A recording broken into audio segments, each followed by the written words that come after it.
Our first reading this morning is from Isaiah chapter 63, verses 7 to 9. I will recount the gracious deeds of the Lord, the praiseworthy acts of the Lord, because of all that the Lord has done for us, and the great favor to the house of Israel, that he has shown them according to his mercy, according to the abundance of his steadfast love. For he said, surely they are my people, children who will not deal falsely. And he became their savior in all their distress. It was no messenger or angel, but his presence that saved them. In his love and in his pity he redeemed them. He lifted them up and carried them all the days of old.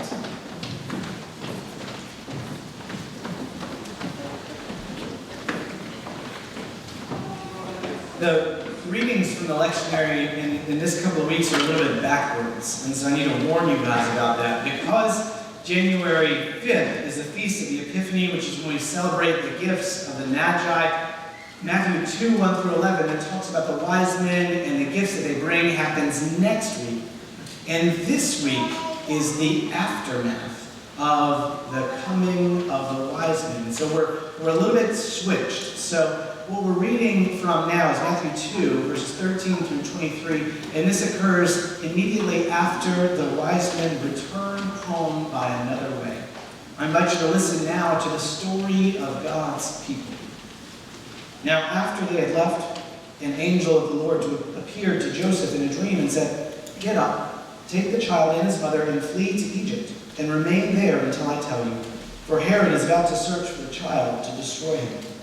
Then Joseph got up, took the child and his mother by night, and went to Egypt, and remained there until the death of Herod. This was to fulfill what had been spoken by the Lord through the prophet, "Out of Egypt I have called my son."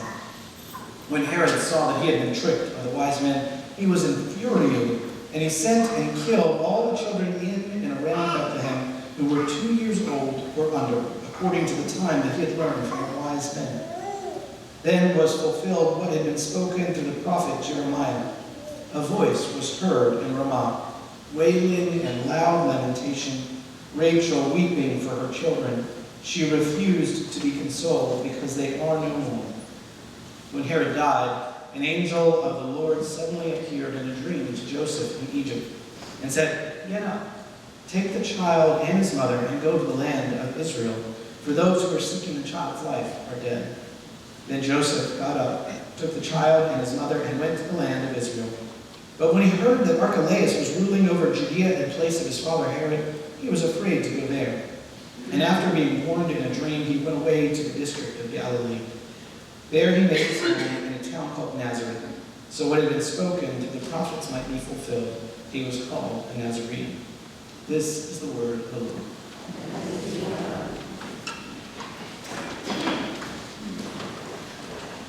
Coming on the heels of a week filled with angels proclaiming the heavenly host, shepherds and stars and beautiful and delightful things, gifts of gold, frankincense and myrrh, all of the things that we celebrate on Christmas, this passage is a little bit of a punch in the gut.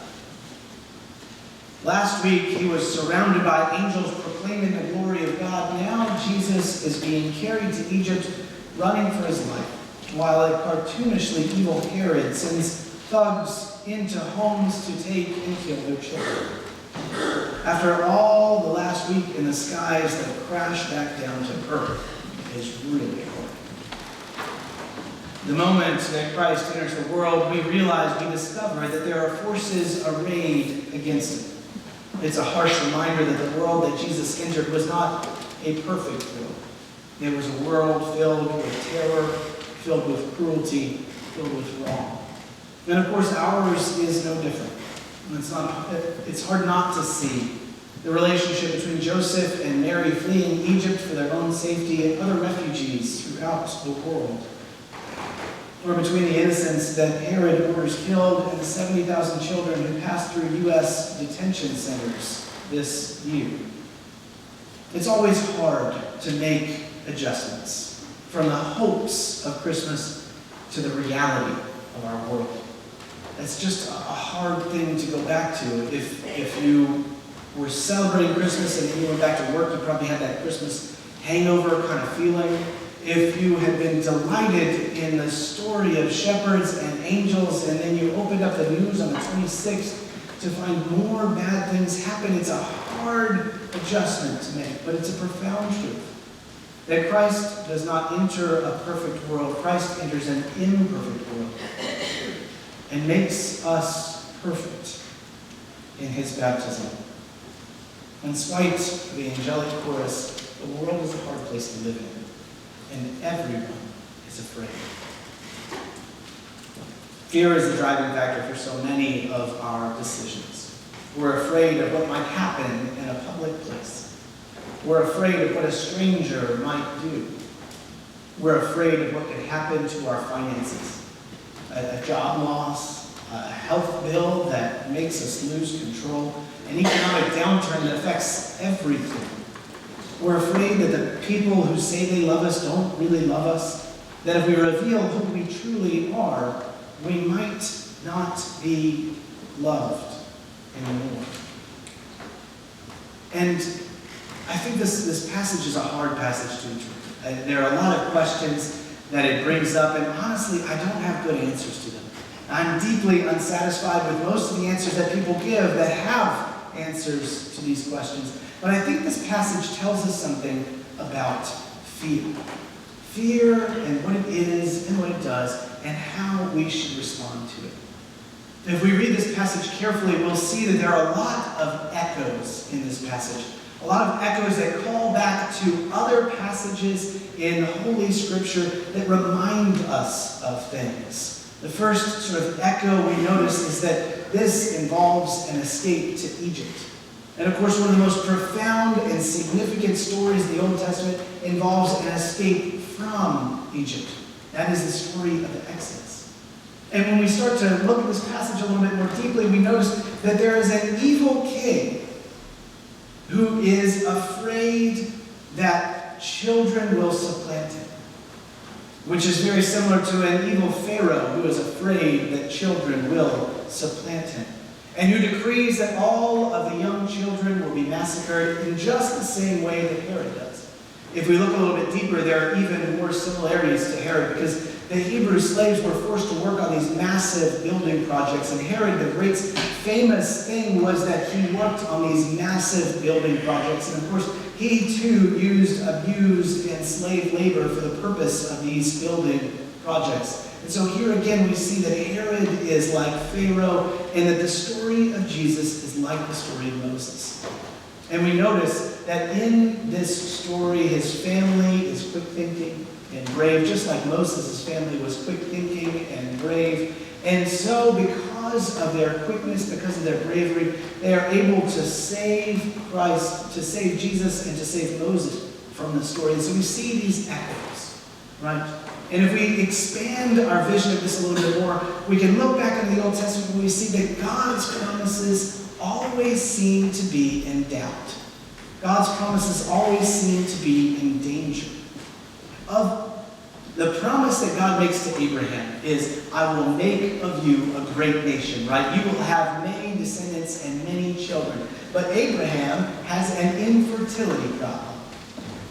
And so the promise of children is hanging by a thread throughout the story of Abraham. And of the patriarchs, that is Abraham and Isaac and Jacob, all of them have fertility problems. The plan that God has given is always in danger. And so one of the things that we can hear in the echoes that come out of this passage is that our God is a God of surviving impossible odds.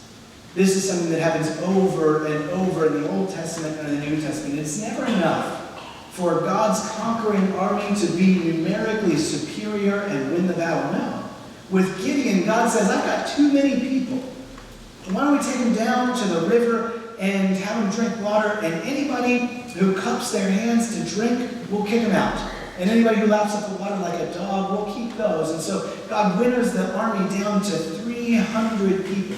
And then God's army conquers. God over and over and over again tells us that our God is a God of the impossible.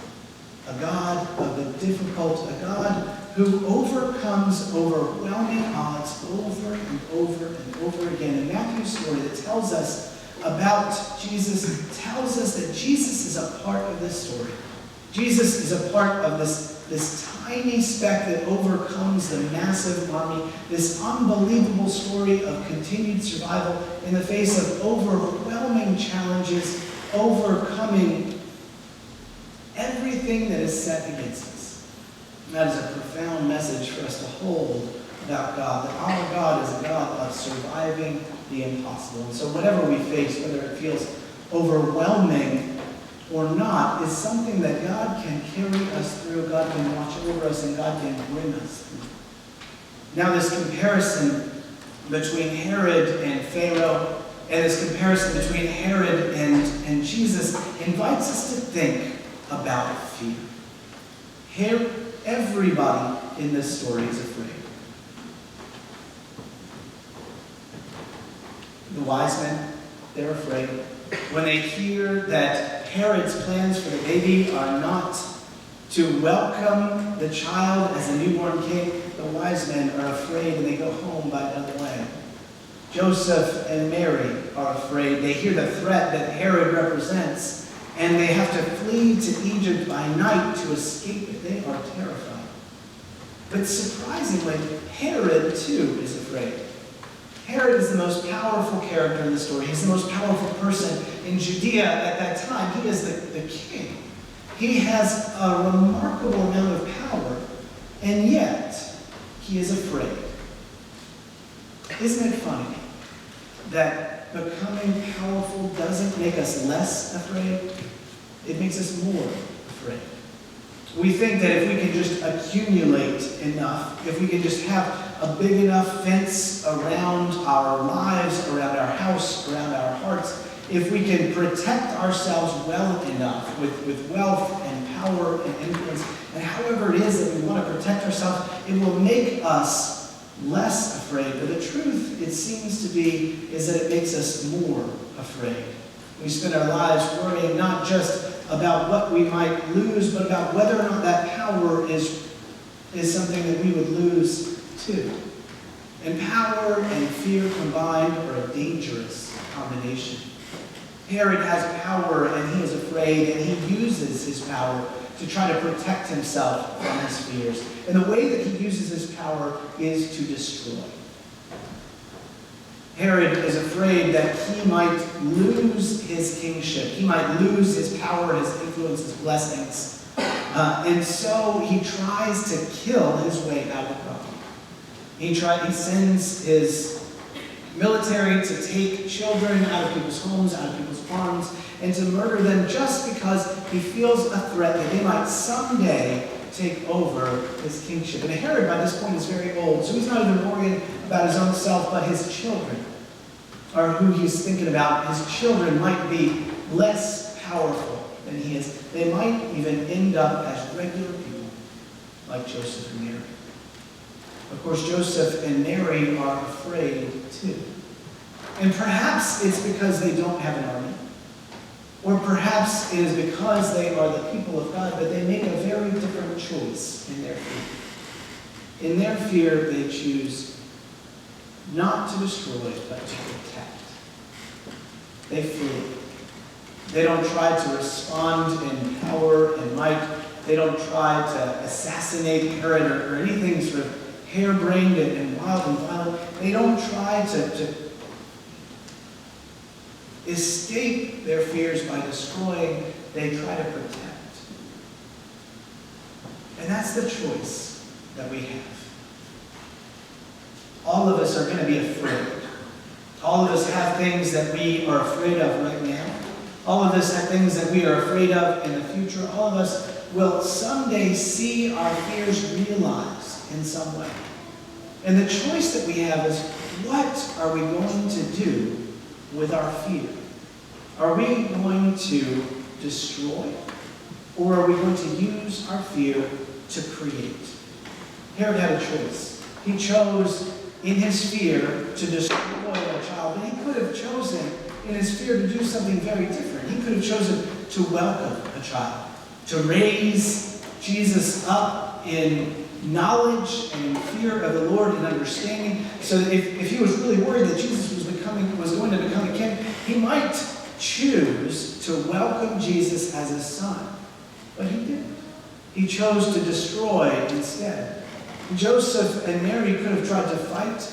They could have tried to raise an army of rebels. They could have hid out in the caves. They could have become a guerrilla organization, but they didn't. They chose to run. They chose to protect. When we are afraid, what do we do with our fear? Do we choose to destroy, or do we choose to protect? Ultimately, this is a profound question for our lives and for who we are. Because when we protect, when we create, when we bring something new into the world, we are able to do so much more than if we are to destroy, if we are to take, if we are to snatch what is not ours. What Herod does in this instant is rejection of who Christ is. And what Christ grows up to do, Christ grows up to become the one who would take over all of our fears. Who would become the one who would show us that in all of our fears, God is present, and that ultimately God will overcome our fears. Towards the end of this story, Jesus himself is afraid. He's praying in Gethsemane, and the Bible tells us he's praying so hard he is sweating blood. And what he prays is, God, if it is your will, please take this cup from me. He's afraid. He doesn't want to face it. And he too had remarkable power, right? He was the Christ. We had seen him healing people. We have seen him resurrecting people. We have seen him curing all sorts of diseases, teaching incredible things, leading great crowds. He could have chosen to destroy, but instead he chose to protect. He chose to walk that lonesome valley into death so that we could see that we don't have anything to be afraid of if we are with God. He went into that tomb afraid. But he came forth a victor because God will be with us through our fears. God promises to overcome them. God promises that if we can follow the path that Christ set for us, it's a path that leads not to death for us, but to life for us and for those we love. The choice that we have as Christians, that we are called to as Christians, is to follow Joseph and Mary and Jesus as he runs, as they protect, as he grows in spirit and counsel, as he teaches us not to destroy in order to protect ourselves, but to love in order to protect each other. And as he goes forth to the cross, dying that we might live, he invites us into a life in which we create, in which we protect, in which we choose in our fears to love. And let that love be our redemption and our resurrection.